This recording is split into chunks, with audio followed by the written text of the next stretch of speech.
adalah gembalaku, takkan kekurangan aku.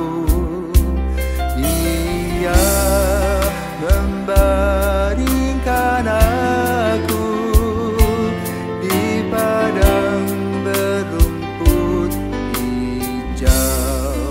Saudara-saudari yang terkasih di dalam Kristus, selamat pagi. Salam jumpa lagi dalam Sabda Siap Saji. Kamis 1 Februari 2024, hari biasa pekan keempat.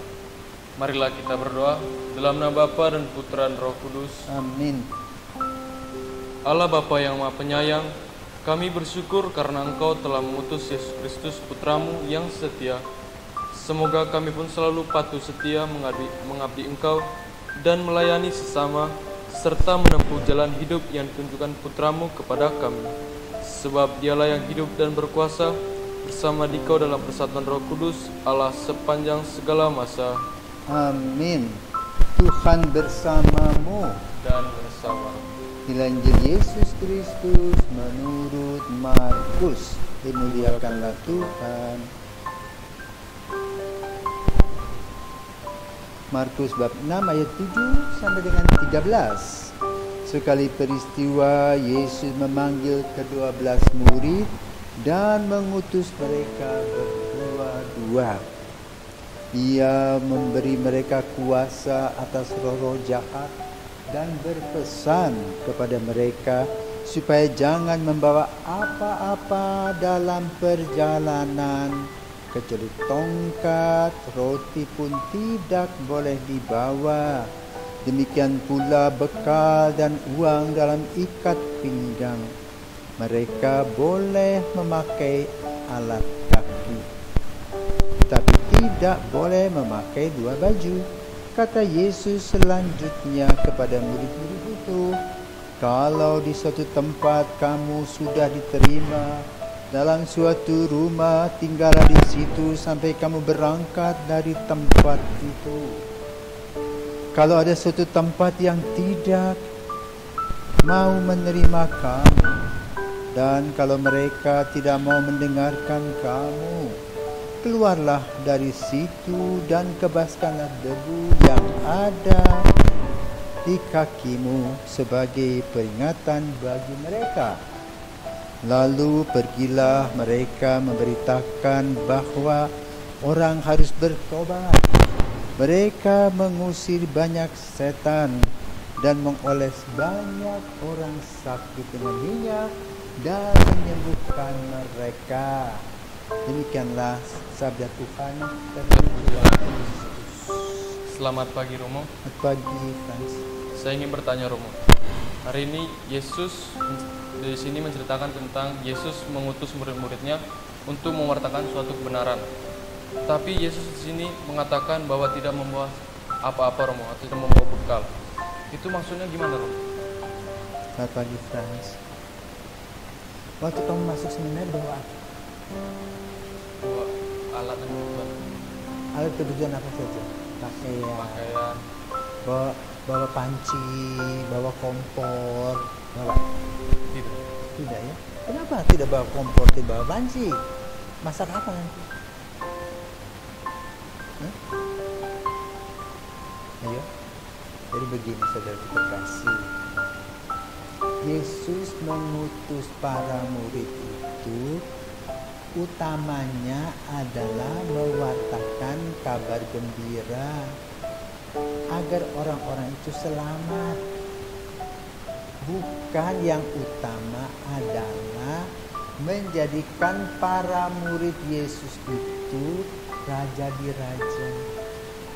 Datang seperti raja-raja, makan, minum, mabok. Ya. Tetapi yang mau diwartakan adalah kerajaan Allah.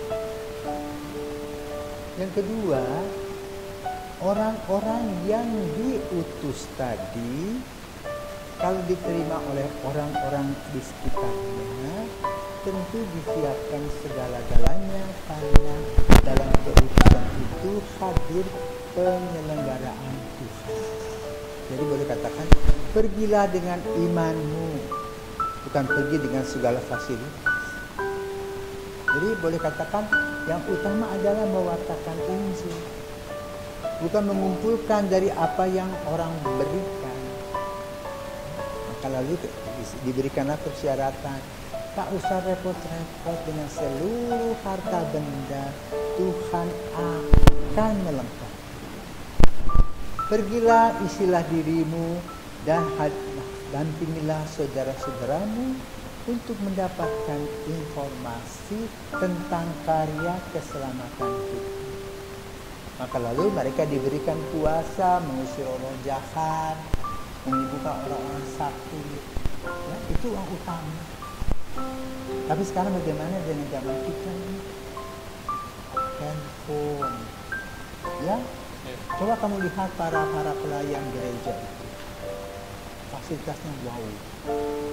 Ya. Tidak lagi pergi berdua-dua, tidak lagi kosong-kosong, ya.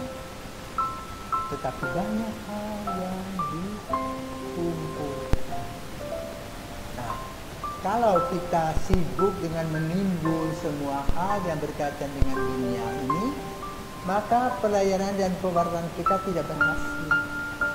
Karena kita lebih utama apa? Mengutamakan material. Ya. Maka lalu relasi kita cukup dengan orang-orang yang banyak uang. 5-10 orang cukup, yang kecil-kecil tutup mata. Nah, ini yang tidak diinginkan oleh Yesus.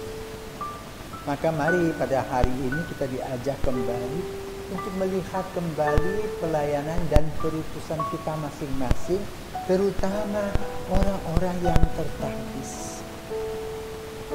Mengingat kembali pesan Yesus untuk tidak terikat dengan segala fasilitas. Fasilitas itu sebagai tenaga pembantu, tapi yang utama adalah menangkap hati orang untuk mendapatkan keselamatan. Nah, menangkap hati orang katakan, ya kalau gitu kita tidak berjual dengan orang kaya. Orang kaya pun merasa kesepian, maka kita perlu mendampingi. Orang miskin juga merasa kesepian karena ketidakpunyaan harta, maka kita pun juga perlu mendampingi. Maka gereja membuat ada sebenarnya proyek sosial ekonomi misalnya. Maka dalam perkembangan sejarah gereja, kita kenal apa yang dikatakan dalam 5 pilar gereja, yaitu diakonia, melayani Tuhan melalui dunia pendidikan, kesehatan, pastoral. Ya. Itulah yang ingin dituju oleh Yesus. Refleksi kembali panggilan kita masing-masing, agar kita tidak terlena dengan godaan dunia, agar kita tetap eksis dan berani mewartakan Kristus dengan totalitas, tidak terikat kepada sarana prasarana, tetap terikat pada perutusan Yesus. Yang kadang-kadang haus, ya, kepanasan, ya, tidak semuanya enak, juga gesekan-gesekan. Tetapi orang-orang yang setia adalah orang-orang yang berani menantang angin, badai, panas, dingin, kekecewaan. Tetap mewartakan kegembiraan Kristus, karena Dialah yang telah memilih kita untuk menjadi rasul-rasul. Siapa yang berani? Ayo maju bersama di dalam Kristus. Selamat pagi.